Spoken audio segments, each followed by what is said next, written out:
TTV தினகரனுடன் பேச்சுவார்த்தை நடைபெறவில்லை என அதிமுக பொதுச் செயலாளர் எடப்பாடி பழனிசாமி செய்தியாளர் சந்திப்பில் மறுப்பு தெரிவிக்கவில்லை. இது குறித்தான மேலும் விவரங்களோடு இணைந்திருக்கிறார் செய்தியாளர் பிரகாஷ். விவரங்கள். தமிழகத்தில் தேசிய ஜனநாயக கூட்டணியில் அமமுகவை இணைப்பது தொடர்பாக பேச்சுவார்த்தை நடைபெற்று வருவதை எடப்பாடி பழனிசாமி மறுக்காத நிலையில முன்னாள் முதலமைச்சர் திரு ஓ பன்னீர்செல்வம் மற்றும் சசிகலாவை அதிமுகவில் சேர்ப்பது குறித்தோ அல்லது மீண்டும் அவர்களை கூட்டணியில் சேர்த்துக் கொள்வது குறித்தோ வாய்ப்பே இல்லை என்று திட்டவட்டமாக மறுப்பு தெரிவித்திருக்கிறார்.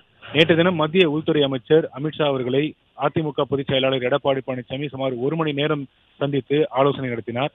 இந்த ஆலோசனை கூட்டத்தில் பல்வேறு விஷயங்கள் தொடர்பாக ஆலோசிக்கப்பட்டது. குறிப்பாக தேர்தல் வெற்றி பெறுவதற்கான வியூகங்கள் குறித்தும் தேசிய ஜனநாயக கூட்டணியில மேலும் சில கட்சிகளை சேர்ப்பது குறித்தும் ஆலோசிக்கப்பட்டது. இது குறித்து டெல்லி விமான நிலையத்தில் அதிமுக பொதுச் செயலாளர் எடப்பாடி பழனிசாமி செய்தியாளர்களை சந்தித்தார். அந்த செய்தியாளர் சந்திப்புல முன்னாள் முதலமைச்சர் ஓ பன்னீர்செல்வம் மற்றும் சசிகலாவை அதிமுகவில் சேர்ப்பது என்ற பேச்சுக்கே இடமில்லை என்று திட்டவட்டமாக எதிர்ப்பு தெரிவித்திருக்கிறார். அதே நேரத்தில் அமமுகவை கூட்டணியில் சேர்ப்பது குறித்து கேள்விக்கு எந்தவிதமான மறுப்பையும் எடப்பாடி பழனிசாமி தெரிவிக்கவில்லை என்பது குறிப்பிடத்தக்கது. இதற்கு முந்தைய செய்தியாளர் சந்திப்பில் கடந்த காலங்களில் செய்தியாளர் சந்திப்பின் போது திரு டிடிவி தினகரன் குறித்த கேள்விகள் வரும்பொழுது கடுமையான காட்டமாக பதிலளிப்பதை வாடிக்கையாக வைத்திருந்த திரு எடப்பாடி பழனிசாமி இன்று மென்மையான ஒரு போக்கை கடைபிடித்திருப்பது கவனிக்கத்தக்கதாக இருக்கிறது. டிடிவி தினகரன் குறித்த கேள்விக்கு எந்த விதமான மறுப்பையும் திரு எடப்பாடி பழனிசாமி தெரிவிக்கவில்லை. சமீபத்தில் டிடிவி தினகரனுடைய அமமுகவினுடைய செயற்குழு மற்றும் பொதுக்குழு கூட்டம் தஞ்சாவூரில் நடைபெற்றது. அதில் ஒரு 18 தீர்மானங்கள் நிறைவேற்றப்பட்டது. இந்த 18 தீர்மானத்திலையும் அதிமுக குறித்தோ எடப்பாடி பழனிசாமி குறித்தோ எந்த விதமான கண்டனம் தெரிவிக்கக்கூடிய வகையில் இல்ல விமர்சிக்கக்கூடிய வகையில எந்த விதமான தீர்மானமும் இடம்பெறவில்லை என்பதையும் இந்த இடத்துல கவனிக்கத்தக்கதாக இருக்கிறது. இரண்டு தரப்புமே ஒரு மென்மையான ஒரு போக்கை கடைபிடித்து வருகிறார்கள். கடந்த சில நாட்களாக தொடர்ச்சியாக திரு டிடிவி தினகரனை தேசிய ஜனநாயக கூட்டணியில் மீண்டும் சேரும்படி பாஜக தலைவர்கள் தொடர்ச்சியாக அவருக்கு அழைப்பு விடுத்து வருவதை டிடிவி தினகரனே பல செய்தியாளர் சந்திப்புல தெரிவித்திருந்தார். குறிப்பாக பாஜக முன்னாள் மாநில தலைவர் அண்ணாமலை தொடர்ச்சியாக மீண்டும் தன்னை தேசிய ஜனநாயக கூட்டணியில் இணையுமாறு அவர் தொடர்ச்சியாக வலியுறுத்தி வருகிறார் என்பதை பல செய்தியாளர் சந்திப்புல டிடிவி தினகரனும் அந்த கருத்தை தெரிவித்திருந்தது குறிப்பிடத்தக்கது. இந்த நிலையில 2 நாள் பயணமாக தமிழகம் வந்திருந்த மத்திய உள்துறை அமைச்சர் அமித்ஷாவுடன் அதிமுக முன்னாள் அமைச்சர் திரு எஸ் பி வேலுமணி 2 நாட்கள் ஆலோசனை நடத்தினார். அந்த ஆலோசனையில தமிழகத்தில் தேசிய ஜனநாயக கூட்டணியை மேலும் வலுப்படுத்துவது, மேலும் சில கட்சிகளை கூட்டணியில் சேர்ப்பது குறித்தும் விரிவாக ஆலோசிக்கப்பட்டது. அதனுடைய அடுத்த நாளே பாமக அதிமுகவுடன் கூட்டணியை உறுதி செய்திருக்கிறது. பாமகவுக்கு எத்தனை தொகுதிகள் என்ற அந்த தொகுதியினுடைய எண்ணிக்கையும் இறுதி செய்யப்பட்டு இருக்கிறது. அந்த இறுதி செய்யப்பட்ட அந்த கையோடு அதிமுக பொதுச் செயலாளர் எடப்பாடி பழனிசாமி டெல்லிக்கு சென்று மத்திய உள்துறை அமைச்சர் அமித்ஷாவுடன் சந்திப்பு நடத்தியிருக்கிறார். நேற்றைய தினம் இரவு சுமார் 1 மணி நேரத்துக்கு மேலாக இந்த சந்திப்பு நடைபெற்றிருக்கிறது. பல்வேறு விஷயங்கள் தொடர்பாக ஆலோசிக்கப்பட்டது.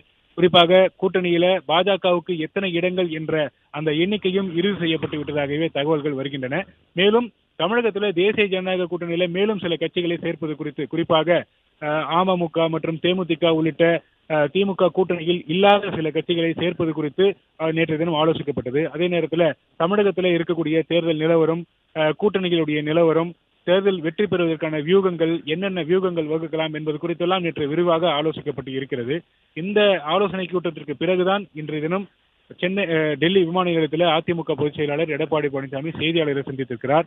பல கேள்விகளுக்கு பதிலளித்திருக்கிறார். இந்த ஆலோசனையில என்னென்ன விஷயங்கள் எல்லாம் ஆலோசிக்கப்பட்டது, கூட்டணி வலுப்படுத்துவது தொடர்பான கேள்விகள், அதே போல முன்னாள் முதலமைச்சர் ஓ பன்னீர்செல்வம் மற்றும் சசிகலா மீண்டும் அதிமுகவில் சேர்க்கப்படுவதற்கு வாய்ப்புகள் இருக்கிறதா என்ற கேள்விக்கு திட்டவட்டமாக எடப்பாடி பழனிசாமி மறுப்பு தெரிவித்திருக்கிறார். அவர்களை சசிகலா மற்றும் ஓ பன்னீர்செல்வத்தை அதிமுகவில் சேர்ப்பது என்ற பேச்சுக்கே இடமில்லை என்று திட்டவட்டமாக மறுப்பு தெரிவித்திருக்கிறார்.